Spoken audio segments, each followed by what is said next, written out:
GI Joe Schmo. We're a platoon full of simple GIs. We're not airborne, rangers, or special forces, or even infantry. Hell, we're not even Marines. We're Army Reservist engineers, and we have more invested in our lives outside than inside the military. I'm only one of these simple GIs, and I'm nothing special. I am a copy of a copy of a copy. I'm that vague. Eligible pink sheet on the very bottom of carbon paper. Stacks. They will not make movies about me. There will be no video games revolving around my involvement in the war. When people write nonfiction books about the Iraq War, about the various battles and changes of command, I will not be in them. My unit will not be mentioned. We are not going to be part of any significant turning point in the war. We're not going to bust down doors and search for weapon caches. We're construction. We're going to build crap. We're not going to hunt for insurgents. Our job is to stay away from the enemy. Our job is small, a minute part of the larger picture. And I'm not even sure what this larger picture means. I'm not sure why we invaded Iraq. I am just a GI, nothing special. A kid doing my job, a veritable Joe Schmo of the masses of my generation. I am GI Joe Schmo. I am one soldier and I stand in one squad and one platoon and one company during the battalion formation. A squad is about 12 soldiers. My squad were equipment operators. My platoon were equipment platoon. My company were headquarters company. The three other companies in Battalion A Alpha, B Bravo, and C Charlie are called line companies. As headquarters companies, we run the show. In Iraq, we'll support the line companies, plus the commander tells us we'll have our own missions. EQ platoon is 4 12-soldier teams full of GI schmoes, and we're in this together. Our wives and girlfriends are home, our moms and dads and siblings left behind. All they have is one another. All we have is one another, and we're going to do whatever it takes to come home alive. On December 1st, 2004, the entire battalion packs into one giant plane. Our next stop is our refueling point in Germany. I'm flying over the Atlantic at night for the first time. No clouds, only light coming from the moon. A billion stars and moonlight dancing off waves that are 37,000 feet below me. There are no city lights, no streaks of red and white highway. There's no reaction to anything in space, and zero relativity feels like zero gravity. As I skip through the time zones, I wonder how Heather's doing. She doesn't even know we're flying out today. Before we left, the commander told us not to email or call our families with information about dates and times. This is called OSPEC, Operational Security, and it's something the Army takes very seriously, and for good reason. In Iraq, operational security matters more than anything because any one intercepted message can jeopardize an entire mission and the lives of soldiers. In all honesty, this plane trip to Germany isn't that big of a deal as far as OPSEC is concerned, but I have to get used to it, and so does my family. So when I called them for the last time before we left the States, I told them soon, we're leaving soon. OPSEC is for the better, but I still feel as if I'm abandoning my family. After refueling in Germany, we take off for our last stop, Kuwait. On a map of the world, if the Persian Gulf is a mouth, Kuwait is the back of the throat. And when we're done in Kuwait, she'll swallow us, push us into the stomach, that violent, churning stomach. We land in Kuwait City, the capital, and hop on a convoy of buses. Kuwait City is beautiful in a windy, flat, desert kind of way. I wish we were going there and not to any army camp in the middle of nowhere. I am anxious, even though I'm not in combat zone. Iraq is the dangerous country, the one that's always in the news, but I'm still anxious, because the bus is bringing us into the unknown. On the way to reception and basic training, all I knew of it was the media image of loud, belittling drill sergeants, so that's what I expected. On the way to some army camp in Kuwait, all I know of the Middle East is the media image of car bombs and people rioting in the streets, so that's what I expect. Looking out my window, I see a car passing our bus. A woman in the passenger seat holds up a thumb and smiles. Kids in the back seat see my uniform and wave. I don't wave back. I smile uncertainly. It's nighttime and there's not much of anything to look at once we get past the unique architecture of Kuwait City. Nothing to look at except for tough desert plants and trees that line part of the edge of the road. I watch the empty desert go by, glad to see that it's filled with darkness and not car bombs or people riding the streets. Munoz is sitting in front of me. It wasn't like this in the first Gulf War, he says. How was it? I asked. He pauses. Different. He tells me the Kuwaitis love the Americans now because we liberated their country in Operation Desert Storm in 91. But they weren't always so friendly during the first Gulf War. They were like the Iraqis are today. In another decade, hopefully the Iraqis will appreciate us the way the Kuwaitis do. Another car passes. The passengers wave to me. This time I wave back. Munoz was an engineer in Desert Storm. Most of the time he ran a bulldozer, 12-hour shifts building long, large piles of dirt called berms to catch bullets. My platoon sergeant and had been a specialist like myself. He was a dozer operator, a GI Schmo, just doing his part. But it was a part of something bigger. Maybe I'll be a part of an operation that changes an entire country. Kuwait is our stepping stone to operations. Iraqi freedom and enduring freedom for the country of Iraq. How many people have an opportunity to change an entire country? How many people can find such a sense of purpose? How many people can say they did their small little part and the rest is a whole country full of happier, free people? Basic training taught me to appreciate freedom. My deployment, I hope, is allowing me to spread that freedom. We get to Camp Virginia and unload our duffel bags. There are soldiers stationed there to in-process units like us. They take our IDs for financial purposes, swipe them in a card reader, and give them back. They give us a briefing, but it's hard to listen. Traveling through 8 time zones makes you real tired. We split into company formations and get another briefing from our commander. He leads us to our group of tents. They're tan on the outside and white on the inside. They have wooden floors to prevent camel spiders and scorpions from crawling in our boots at night. It's December, and the bugs aren't too bad. I notice it's chillier than I thought Kuwait would be, lower 40s at nighttime. So far, no car bombs, no scorpions, and no sweltering heat. With every new experience, I learn how false my pretenses of the Middle East have been. We stay in Kuwait for 3 weeks, getting used to the 8-hour differences in time zones and the foreign climate, the dry weather, the wind, the sand. We are waiting for engineering equipment, construction vehicles to arrive on ships, Navy ships coming up the Persian Gulf. PMCS, Preventative Maintenance Checks and Services, is an inventory and an inspection of anything we use in the Army, from our weapons to our gas masks to our engineering equipment. It's checking every nut and every bolt, every seal and every fluid level, and it's how engineers spend most of their time. When there's nothing to do, we PCMSs after we're done. If there's still nothing to do, we PMCS. Before we use a piece of equipment, we PMCS. After we finish using a piece of equipment, we PMCS.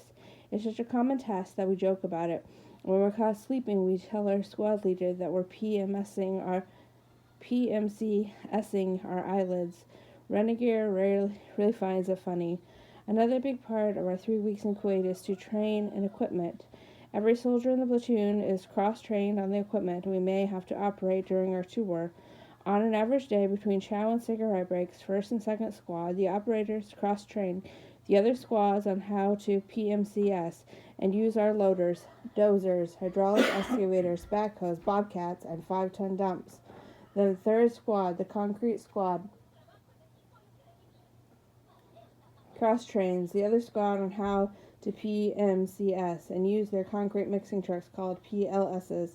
These are not the tumbling cone-shaped tanks on wheels you see at construction sites. Picture some militant OD green Willy Wonka machine that stores mixers and pours clay, limestone, and water. All of this is a very complicated process, too complicated for third squad to explain fully, so they give us a basic rundown of how a PLS works, then a hands-on training driving the monster. Fourth squad, the dump truck drivers, cross-trains the other squad on how to PMCS and operate the M916 tractors, the trailers that go with them, the 20-ton dump trucks, and the LMTVs, light medium tactical vehicles, large cargo trucks, each with a gun turret. For almost every serious Army training, we take steps called the crawl, walk, and run stages. The crawling stage involves the PMCS and basic operations, i.e. how to turn it on. The walking stage involves driving around a cone, maybe on a civilian road or on a Kuwaiti Army camp. The military route on camp. In the States, Running means you know what you're you're doing without really thinking. In Kuwait, running means ready to do it in combat, like anybody could ever be ready for combat. After 3 weeks, the commander announces that he wants the unit to be at its final destination by Christmas. None of us knows our final destination yet. All he can tell us is it's in Iraq. Gee, thanks. But we do know that Christmas is a blackout day. On a blackout day, other than routine patrols, convoys don't operate in Iraq. These Islamic assholes are on a holy mission, and they'd love to grease one of us on an international Christian holiday.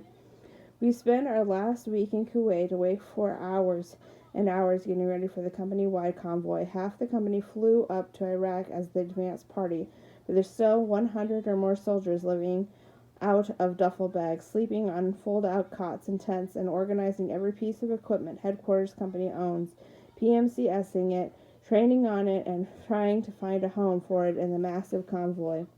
I'll be driving a 20-ton dump truck across the border into Iraq. I only know the 20-ton dump truck as far as crawl stage. I haven't operated it at all.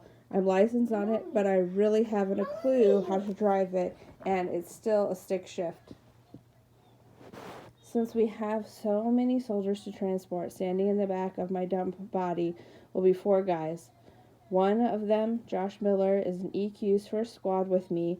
He'll be managing an M60 machine gun, for which we'll have to weld a makeshift gun mount onto the dump. We'll be crossing the border of the combat zone. We'll be facing death. LT organizes time for me to train on the 20-ton, a total of 2 times. My vehicle isn't the only one in need of armor and gun mounts, and when I'm done training with it, I park by the maintenance platoon. The unit has stumbled upon quarter-inch thick plates of armor. It's weak, but it's better than nothing. And apparently it's made in the Middle East because everyone calls it Haji armor. Maintenance platoon runs the extensive operation. They have the welding tools and oxytylene torches and bolts and power drills and grinders and air compressors and 100 other things I never thought I'd be using at midnight in the Middle East. I get sleep in 2-hour intervals every 12 to 16 hours, and the entire company is working together to weld Haji armor on as many trucks as possible. Running on minimal sleep does things to a person.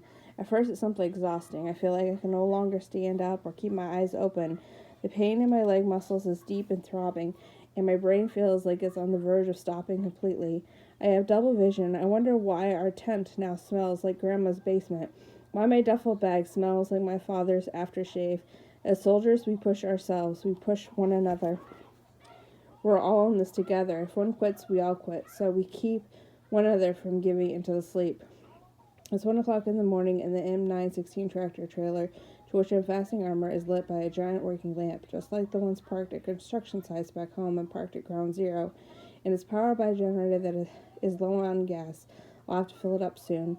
I'm fastening a bolt and a nut. The 916's bumper number is H1307, and it still needs a box of MREs and a little oil for the trip.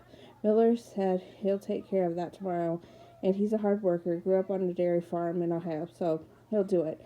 The truck's okay on water, but its left brake light is cracked a little. I wrote that up 3 days ago after morning chows, runny scrambled eggs like snot, an awesome French toast. The bolt turns, the nut tightens. 1307's missing an oil dipstick, which Sergeant Dodd's 4th squad leader said was okay as long as you cover the oil check with duct tape. He knows a lot about trucks because he's a truck driver back home.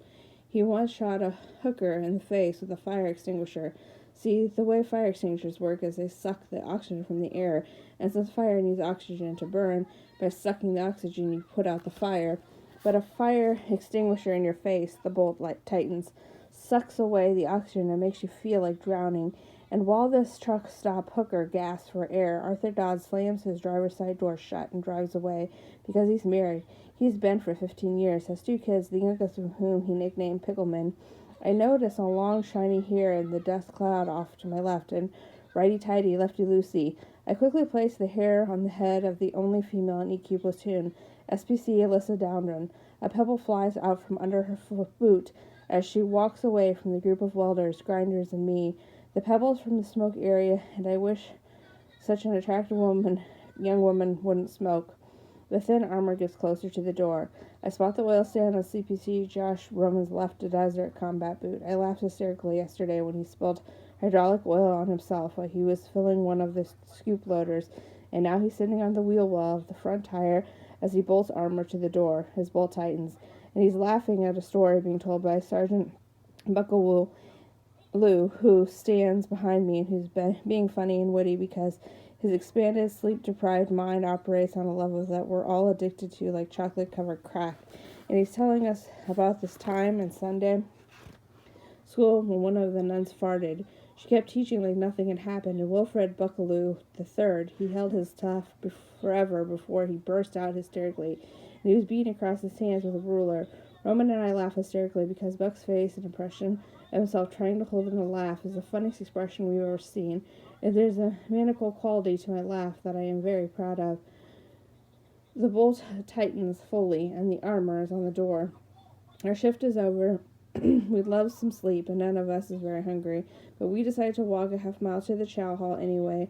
The thing that's great about the army camps overseas is they have 4 meals a day, because so many soldiers are working through all hours of the night. There's a midnight chow. We fill the generator with gas first, and the 3 of us walk and talk and laugh and bond on a level I never thought possible with people I've known less than 2 months. We eat through our hour-long break and then continue working. And this is the life of a soldier in Kuwait, soldiers doing what they have to do to enter Iraq, a country they don't really want to visit in the first place. Simple GIs doing their part in the generations' war. Our involvement probably won't mean anything when the war is all said and done. The war will probably come to the same conclusion no matter what we do. So we do what we're told. There's no point in fighting it. Just do the best we can. Me and this ragtag group of GIs called Equipment Platoon. The Army tells me to go to Fort Bragg, so I do it. The Army tells me to pack my shit and hop a plane to the throat of the Persian Gulf, so I do it. The Army tells me, an average teenage boy just doing what he can after witnessing the worst attack on American soil since Pearl Harbor, to armor my own 20-ton and then drive 4 boys and a platoon sergeant into a combat zone. So, I do it.